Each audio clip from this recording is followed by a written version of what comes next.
دویم شی چې ذکر کوم درته چې د اهل بیتو روایاتو کې تاسو وکړئ صورت تجلیل و تکریم و عظمت و حرمت بیان شوی دی مولا حسین مجالسو د دغه مجالسو عظمت و حرمت تاسو کسا نن مو باندې اعتراضات کیږي چې تاسو هغه 1400 کاله مخکې واقعیا دی نه پوهیراوي مجلسونه نه پوهیراوي مجلسونه نه ختموي غم و مصیبت ما نه ختمیږي خدای ته څه پاته دی د اهل بیتو فرهنګ کلچر ثقافت چی شی وو مو دا واقعیا ویلي زنده ساتلی دی ویلي چې اهل بیتو حدیثو روایتو کې سترګې وغړی لوی عظمت و مقام و رتبه او درجه دی مولا باندې ژړا او د مولا غم کې مصیبت او مجلس او عزا کوله زه څو روایتونه ته ذکر کوم ته دا څه لږ معرفت او عقیدت او مودت مو ورسره زیات شي یو صلوات واسطه محمد و آل محمد باندې محمد و آل محمد مولا امام رضا حدیث ده پیغمبر ته مختصرا عرض کړي او چې ان المحرم شهر کان اهل الجاهلیه يحرمون فيه القتال مولا دې څه افسوس خبر انداده ارمان انداده څه جاهلیت دور کې چې اسلام نه ورغله بعثت نبی نه وشوه څه میاشت د سوي چې هغه د حرمت ولا میاشت وي احترام ولا میاشت وي تاسو بوریدلی وی څلور میاشت د حرمت او احترام ولا میاشت وي ذیقعد ذیالحج رجب محرم میاشتا جاهلیت زمانه کې یو قانون وو یو دستور وو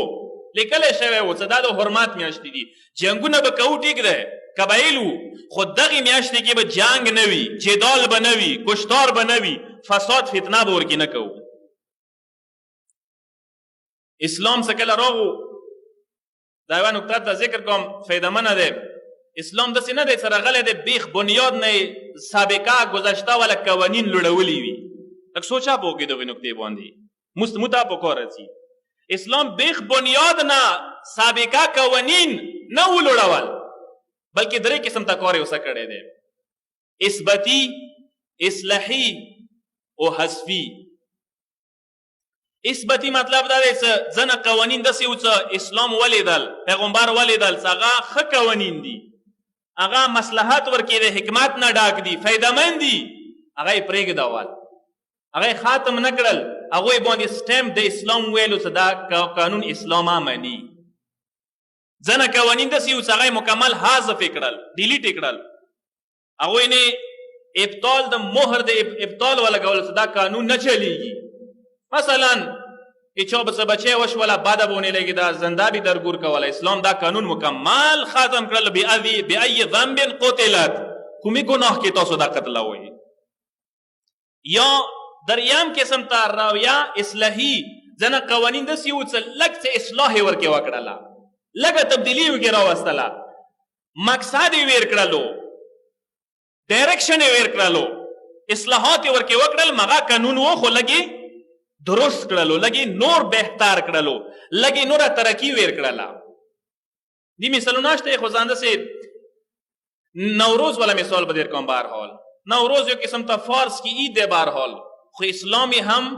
دسه مخالفت نه کړي چې ویلي زنه نوروز نشته خاتم بيخي چوک مناو ما کوي کچو مناو کړلو حرام ده نه اسلام اصلاح کړلو هغه خرافات هغه بدعات هغه کارونه چې هغه اسلام سره مطابقت نه خړو هغه ته نه وبسل کوم اسلام سره مطابقت خوړلو دید و بازدید تاګ را تاګ مینا محبت دسترخوان یو بل سره جار قربان د ټول خشیونه دي نیوی لباس چولا مبارکه کوله یو بل ته خشیونه دي دې ته ویل شي اصلاحي یو قانون سه اسلام اثباتی عنوان سره ومنه لغنده قانون وو چې جاهلیت دور کې چی شو قانون څلور میاشتې حرمت والا میاشتې وي ذیقعد ذیالحج رجب و محرم دی میاشته کې جنگ و قتال نکیدو کشت و کشتار ممنوع هر چا بو توری کېږده جاهلیت دور کې به توری کېږده ولې قاتل به نه کولو اما د موت اوس مولا امام رضا ګیله څه کوي امت نه مسلمانونه امام ګیله انداده امام دی څه مو ګیله هم دغه ځای کې دی ایمو ژړا هم دغه ځای کې دی ایمو فریاد هم دغه ځای کې دی څه دغو خلکو د دغې میاشتې حرمت نه وساتلو محرم میاشته د حرمت میاشته او د احترام میاشته وه محرم میاشته کې جاهلیت دور کې چې قاتل و کشتار نه کولو امت را پاڅېدو رسول الله خلخانې پسې تورې وبسلې هغې بېدردۍ سره فجیع طریقې سره خاندان عصمت و طهارت قتل و کشتار وکړلو. نه صرف قتل و کشتار هوتے کت حرمتو نه، ایمو حرمت احترام نه وساتلو، هغه د لهود ورمنې بازارو کې وګرځولې.